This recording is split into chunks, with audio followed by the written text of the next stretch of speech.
మేఘాలయలో నలుగురు పాకిస్తాన్ మిలిటెంట్లని, ఒక బంగ్లాదేశ్ పోలీస్ కానిస్టేబుల్ని మన బీఎస్ఎఫ్ పట్టుకుంది. ఇది జరిగింది మేఘాలయలో.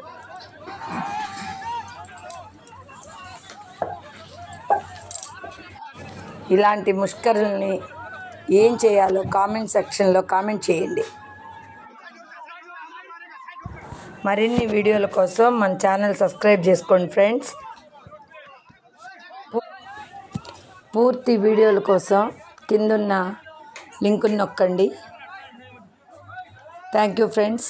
జై హింద్.